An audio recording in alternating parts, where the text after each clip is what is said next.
the public can quickly see where you've gotten it, they will not be happy. Over the weekend, I was speaking of a young member of parliament from my community who has bought a helicopter. And I know him very well. I wish him well to continue accumulating wealth. I wish him well to continue accumulating wealth. But please, I'm asking the president to ask himself, how can the membership of an MP to a committee of parliament be the basis for him to be able to afford some of the things that are not affordable? Honorable Didmus Barasa, take it easy.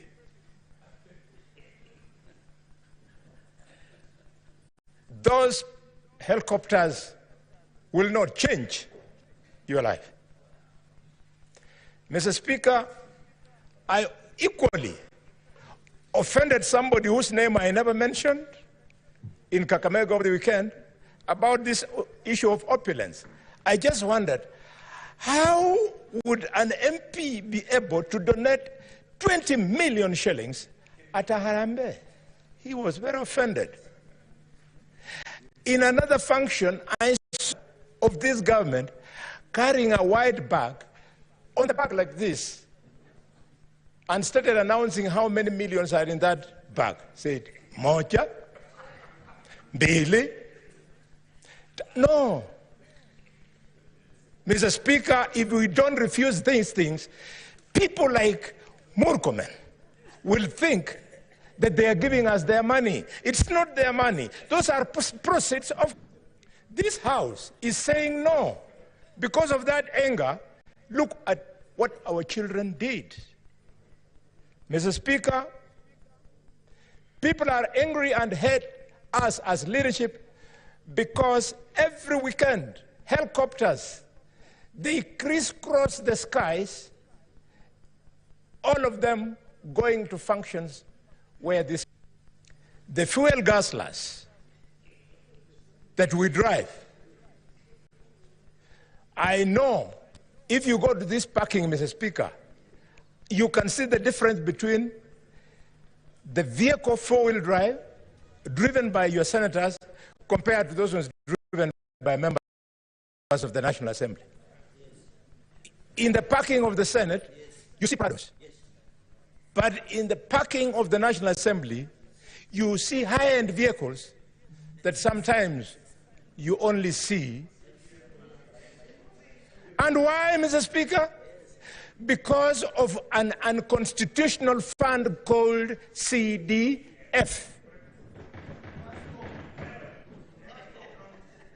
That unconstitutional fund, the courts made a pronouncement that it was unconstitutional and illegal. How did we respond as Parliament? The National Assembly, without blinking an eye, went and exercised legislative impunity by twisting the act so as to be allowed to continue with that unconstitutional, illegal process. Mr. Speaker, as I speak to these guzzlers, you have seen colleagues. You are there struggling to rush to this Senate, then an MP, then a Secretary General of a political party comes with chase cars, his vehicle having the national flags with a siren, and the police does not arrest those people. The law is very clear on who should actually fly the national flag. The law should be very clear on whose convoy should be cleared with sirens. This is the impunity that is making our young people to turn against us. Mr. Speaker, I want to celebrate the President for the remark he made on Sunday during the interview that he was fielding questions. I did not support the fact that the president was fielding questions. I did not. Because I know that the president has people who are supposed to have fielded those questions. As like the leader of the majority was saying, the responses to security that the president was doing should either have been done by regular briefs by the IG or by Professor Kithure Kindiki. What was the president being put there, being humiliated by the people of the media? But I celebrate him for accepting that we have wasteful expenditure in several offices in this country. Professor respected Githu Muigai gave, while in office, a legal advisory opinion on something called the Office of the First Lady. I urge you, colleagues, to go and read that. He convinced me, and those who will read it after me, that the issue of First Lady is actually foreign to our Constitution. As if it's not enough, we had not only have the Office of the First Lady, wife of the President, gobbling millions of shillings, we also have another one for the Office of the wife of the Deputy President, another one for the Office of the wife of the Prime Cabinet Secretary, another one for the Office of the Governors. I always say, God bless Kenya. If I had that ambition, then if I were to ascend to one of these offices that people think they should have those wives as first ladies, you would check my family. Who will be my wife? Who will be the first lady? Will be my first wife, my second wife, my third? Which one? Those are private family issues that should never be brought in public. I am a student of Michael Kijana Wamalwa. I am a student of George Welime Captain.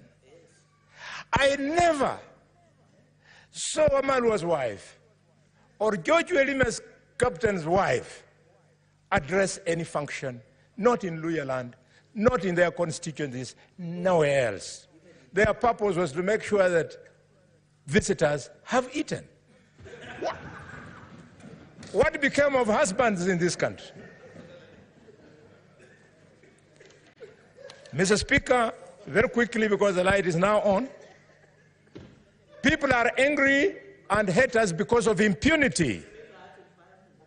The impunity you are seeing, that we have a director of public prosecutions who, from Monday to Friday, sits scheming on which language and which law to use so as to help people who are politically correct, criminals who have court cases, to be released. I don't know if that is why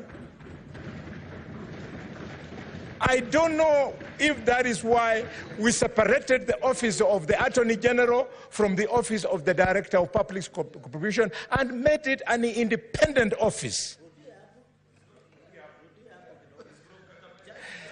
Not only from Kakamega, but the DPP is my sister's son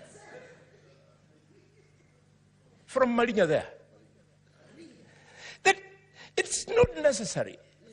Let criminals who have stolen property, and you know them, go through the due process. If it was working, some of the ministers in office today would not be ministers. They became ministers because a corrupt Parliament allowed them to become ministers, and then the DPP followed it up by withdrawing their cases.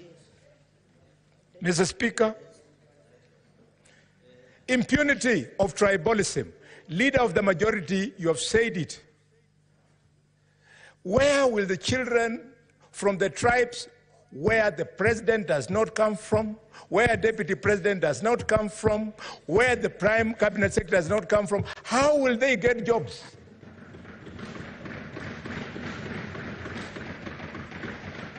Mr. Speaker, they hate us because of the impunity of nepotism. I know of a cabinet secretary who has employed in his office 2 sons of, yes, Mr. Speaker. Mr. Speaker, the impunity, shooting members of the public dead. And they are set free. And we say we are living in a country of rule of law. Mr. Speaker, there is anger and hatred because the government is unable to fix this monster called CBC system. That system has killed free primary education. That system has destroyed the quality of education. For many years, my children have been doing the exam at Malinya Primary School, all of them. It's only right now that for the first time, my daughter, Sonia Inuni Khlwale, is now in class 7 junior secondary in a private school, because at Malinya Primary School, where we all went to, all my children and myself, it has collapsed. There are 2 teachers in a class of 150 teaching our children of the poor. So there's no learning going on, colleagues.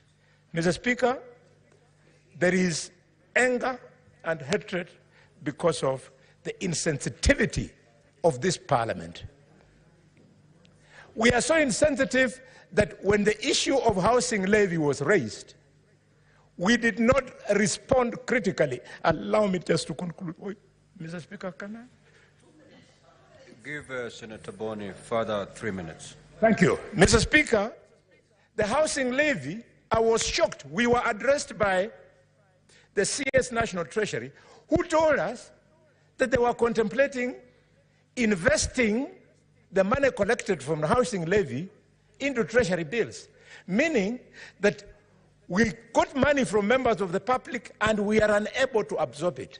It therefore teaches me that we should have collected less to meet our capacity to absorb. Instead of wiping people's pay slips, and now we are unable to use that money. Mr. Speaker, finally, things to do. Mr. President, dissolve cabinet, reconstitute it. Mr. President, disband officers outside the Constitution, including CAS, including Prime Cabinet Secretary. It is not in the Constitution of Kenya. Mr. Speaker, including officers of First Ladies, including, Mr. Speaker, advisors. If advisors are useful, then what David Ndii is doing is not advice, is misadvice. Mr. Speaker, the President should quickly restructure the security organs by firing people, the IG included, and